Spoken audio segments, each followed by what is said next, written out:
Hello children, today we will read the first chapter, A Girl with a Basket, written by William C. Douglas. William C. Douglas was a judge of the Supreme Court of America. He was fond of visiting to different parts of the world. Accordingly, he visited a number of countries. In the sequence of his visiting, he also came to India in 1950. During his visit in India,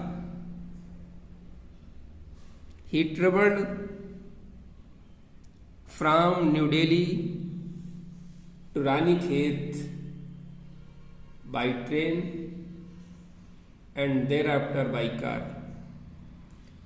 What he happened to see during this visit,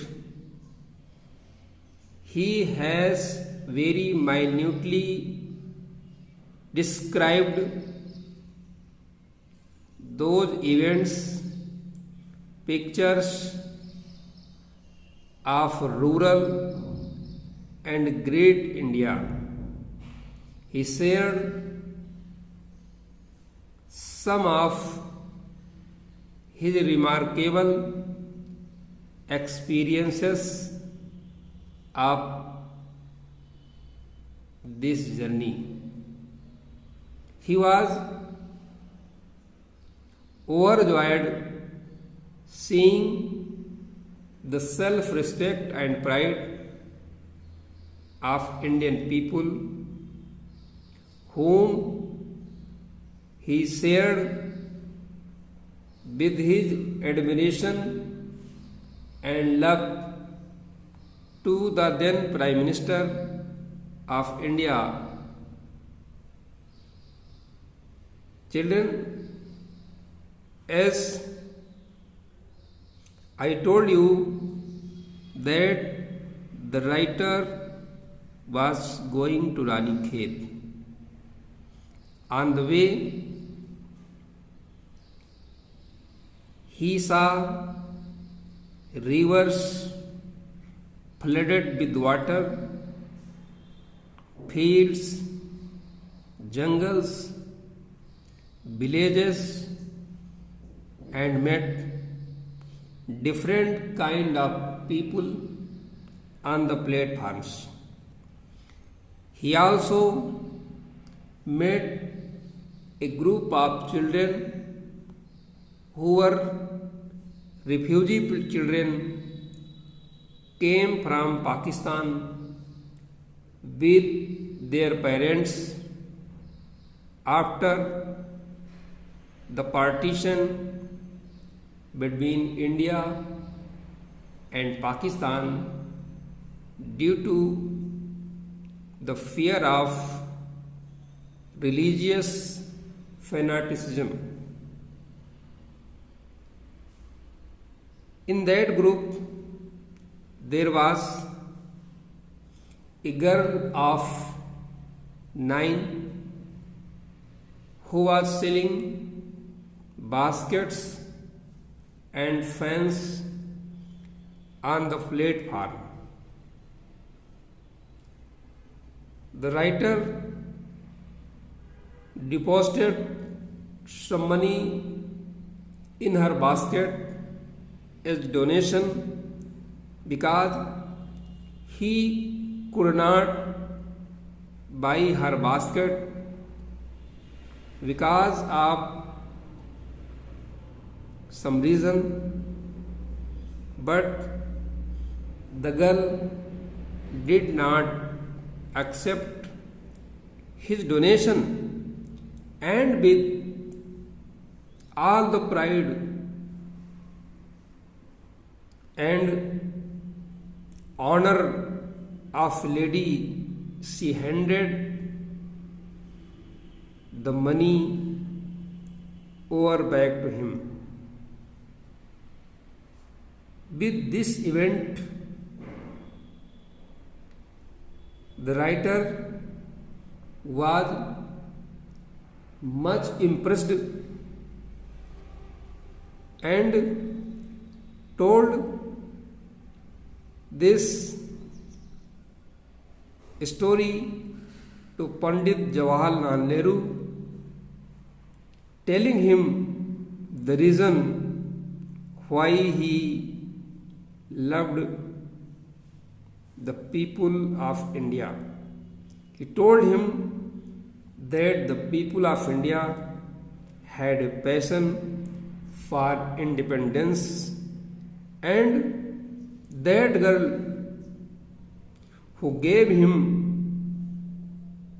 a real glimpse of the great soul of India.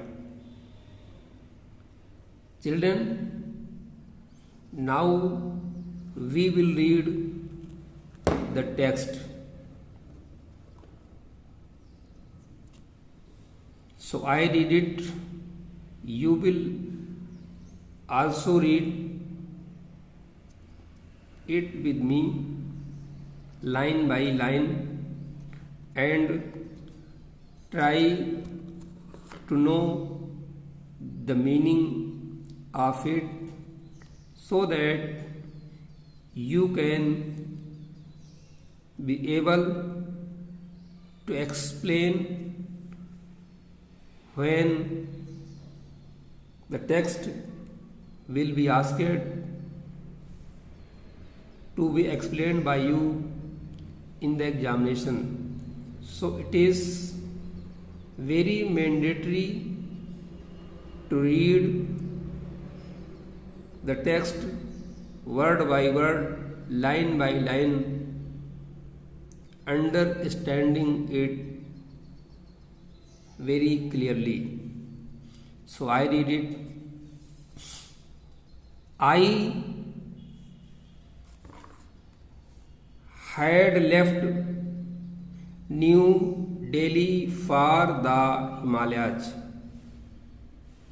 I was going as far as Bareilly by train and then by car to Ranikhet. An old British Army hill station located on a 6,000 foot ridge opposite a 120-mile stretch of snow-capped Himalayas. The writer says when he was starting for the Himalayas, he was reaching Bareilly by train, thereafter from Bareilly to Ranikhet by car. He gave detail of Ranikhet that Ranikhet was an old British Army hill station which was situated on 6,000 foot ridge. Ridge means a long range of Himalayas, long range of mountains. Ranikhet located on a range of mountains which was 6,000 foot long. To the opposite side of it, there was an extension, a stretch of 120 miles of the Himalayas, which was covered, capped by snow. Next line. The train was slow and it stopped at all the way stations. At every stop, I swung open the door of my compartment and walked the platform. The writer is giving the detail of the train, saying that it was a passenger train which went very slow. It stopped at all the stations of the way, and at every stop, at every station, he used to swing open the door of his compartment and walked the platform. The platforms were packed with people, Sikhs, Muslims, Hindus, soldiers, merchants, priests, porters, beggars, hawkers. Almost everyone was barefoot and dressed in loose white garment. The writer giving the picture of the platforms which were crowded with different kind of people. Among them there were some Sikhs, some Muslims, some Hindus, some soldiers, some merchants, priests, porters, beggars, and hawkers. But all of them, how they were, he describes in the next line. Almost everyone was barefoot and dressed in loose white garment. No matter who they were, most of them were without footwears. They didn't have shoes, sandals on their feet, and their dressing was not fit. It was loose and made of white garments. Next line. I would ask at least 3 people before I could find one who spoke English. The writer says, during his walking on the platform, he tried to talk with people, but in this exercise, at least one of the 3 was able to speak English,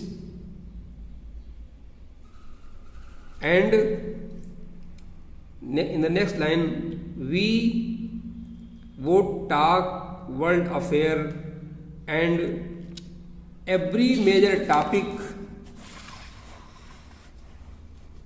of